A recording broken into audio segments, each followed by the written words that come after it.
بسم اللہ الرحمن الرحیم۔ السلام علیکم ناظرین، میں ہوں شہر عارف حمید بٹ مختلف اور اہم ترین خبروں کے ساتھ۔ ناظرین، پاکستان کی تاریخ کا اہم ترین کورس کہ سویلین کا ملٹری کورٹ میں ٹرائل ہونا چاہیے کہ نہیں، اس کی کل اہم 9 رکنی بینچ چیف جسٹس کی سربراہی میں سماعت کرے گا۔ دوسری طرف ملک میں انتقامی صورتحال کے بعد معاشی طور پر مکمل تباہی کے دہانے پہ کھڑا ہو چکا ہے۔ ایسا خطرناک موڑ ہے جس سے پاکستان کو گزارنا خاصی حد تک مشکل ہو چکا ہے۔ ایسی صورتحال میں 8 اکتوبر کو الیکشن ہوتے ہوئے بھی بادی النظر میں خاصے مشکل نظر آتے ہیں، کیونکہ کہا جا رہا ہے کہ تحریک انصاف کے خلاف انتقامی کارروائیوں کے ساتھ ساتھ مسلم لیگ نون اور پاکستان پیپلز پارٹی کا ایک پیج پھٹ چکا ہے۔ لڑائی ہے کہ اگلا الیکشن میں کس کو اقتدار ملے گا۔ بادی النظر میں جتنے بھی سروے کیے گئے ہیں، پی ڈی ایم کی جماعتیں بشمول پیپلز پارٹی، کسی ایک پارٹی کے پاس 100 سیٹیں بھی آنا ناممکن ہے اور اقتدار کے لیے سیاسی استحکام ممکن نہیں لگتا۔ مختلف حصوں میں کوئی ایسی جماعت نہیں ہے جو اس کے ساتھ عوام کا ساتھ ہو۔ جس جماعت کو عوام چاہتی ہے، پی ڈی ایم چاہتی ہے اسے اقتدار سے علیحدہ کرنا، اور یہ بھی سازشوں کی مبینہ خبریں مبینہ آ رہی ہیں کہ پاکستان میں ایک اہم گرفتاری ہونے جا رہی ہے آئندہ 4 ویک میں۔ کیا اس گرفتاری کے بعد پی ڈی ایم کی جماعتیں جو عوام کو سخت ناپسندیدہ ہیں، اپنی مہنگائی، بے روزگاری، کرپشن اور انتقامی کارروائیوں کی وجہ سے عوام اور ان کے درمیان فاصلہ بن چکا ہے، کیا ایسے میں یہ حالات پرامن الیکشن ہو سکتے ہیں؟ کیا الیکشن شفاف ہوں گے تو ان 13 جماعتوں میں سے کوئی بھی جماعت کامیابی کی طرف جاتی ہوئی نظر نہیں آ رہی، جس پر چند روز سے پاکستان کی اکانومی پر غور کیا جا رہا ہے اور ملک کے معاشی ایکسپرٹ کو بلا کر مشاورت کی جا رہی ہے، اور ان سب کا ایک کنسنسس ہے کہ جب تک ملک میں سیاسی استحکام نہیں آئے گا، ممکن نہیں کہ ملک کی معیشت بہتر ہو سکے۔ آئی ایم ایف سے ڈیل کے ساتھ ناکامی کے بعد پاکستان میں ڈالر بلند ترین سطح پر جا رہا ہے۔ بجلی کی قیمت مزید بڑھائی جانے کی خبریں آ رہی ہیں، جبکہ خزانے میں پیسہ نہیں ہے۔ 330 ارب ڈالر پاکستان نے جون میں ادا کرنا ہے، جس کی دور تک کوئی آثار نہیں۔ آئی ایم ایف کے ساتھ معاملات نہ طے کرنے پر موجودہ حکمرانوں کے خلاف سخت غم و غصہ پایا جا رہا ہے کہ ان کی ذاتی انتقام اور اپنے مقدمات کے خاتمے پر تمام توجہ لگی ہوئی ہے، اور دوسری طرف وزیر اعظم پاکستان کی ایک خواہش ہے کہ ان کے بھائی کے مقدمات ختم ہو جائیں جو انہوں نے اسمبلی سے ایکٹ کے تحت ترمیم کی تھی، اسے بھی سپریم کورٹ میں چیلنج کر دیا گیا ہے۔ لیکن پاکستان میں پچھلے 14 ماہ سے سپریم کورٹ کا حکم نہ ماننا معمول بن چکا ہے۔ صرف حکم نہ ماننا تو بہت دور کی بات، جب چیف جسٹس آف پاکستان ایک غیر آئینی ایکٹ میں ترمیم کی گئی تھی، اس کے کیس کی سماعت کر رہے تھے، تو پی ڈی ایم کے لیڈروں نے وہ جج صاحبان کے لیے سخت زبان استعمال کی اور انہیں دھمکیاں دی، اور انہوں نے کہا کہ ہم آپ کا حکم نہیں مانتے، ہم 3 رکنی بینچ کا فیصلہ نہیں مانتے۔ ناظرین، پاکستان میں کوئی ڈکٹیٹر ہو یا سول حکومت، کبھی بھی سپریم کورٹ کا حکم دودی کا سوچا نہیں گیا، لیکن آج ایسی سیاسی حالات آ چکے ہیں کہ سیاستدان مسلسل جمہوریت کا تیسرا دور اور 15واں سال ہے، لیکن بچور ہونے کی بجائے آپس میں ایک دوسرے سے انتقام لینے پر آئین اور قانون کو نظر انداز کیا جا رہا ہے۔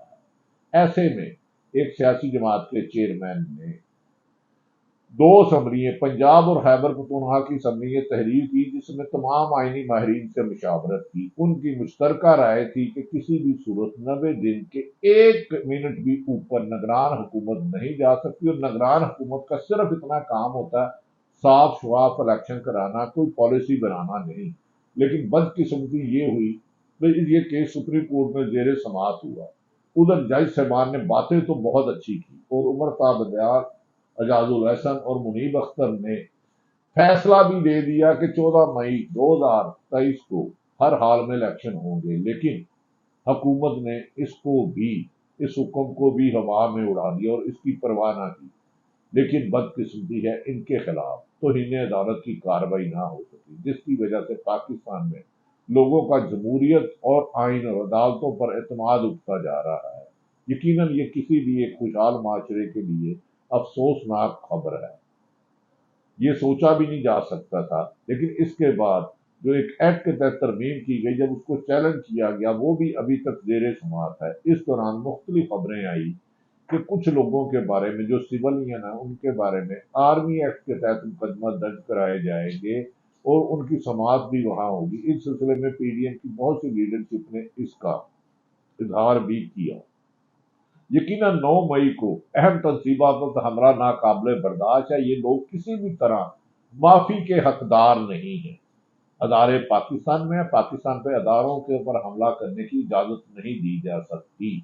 پرامن احتجاج ہر جماعت کا حق ہے، لیکن پرتشدد یاد رکھنا احتجاج نہیں ہوتا، اس کے خلاف کارروائی ہوتی ہے۔ لیکن اس پر افسوسناک خبر یہ تھی کہ ان لوگوں کو، ذمہ داروں کو جنہوں نے توڑ پھوڑ کی، انہیں گرفتار کیا جاتا، قانون کے مطابق سزا دی جاتی اور اینٹی ٹیررسٹ کوڈ کے تحت یا سپیڈی ٹرائل کے تحت یا سپریم کورٹ سے حکم لے کے کیا جاتا۔ لیکن اس میں پی ڈی ایم نے اپنی شرارت کی کہ ایک سیاسی جماعت تحریک انصاف اور اداروں میں فاصلہ کرنے کے لیے کہ ملٹری کورٹ میں کیا جائے گا، جس پر وکلا برادری نے خاصا اور سول سوسائٹی اور غیر ملکی انٹرنیشنل میڈیا نے آواز بلند کی کہ یہ انسانی حقوق کی پامالی ہے، یہ بنیادی حقوق کی وائلیشن ہے۔ اگر جس نے جرم کیا اس کو کوئی معافی نہیں ہونی چاہیے۔ لیکن اس شور کے بعد پھر بھی پی ڈی ایم کی طرف سے یہ آوازیں آتی رہیں یہ ہوگا، لیکن اس پر اعتزاز احسن نے، جو آئینی ماہر ہے، قانون دان ہے، انہوں نے سپریم کورٹ میں اس کی درخواست کی کہ اس کیس کی ملٹری کورٹ کی جمہوریت میں اجازت نہیں آئینی اور قانونی طور پر۔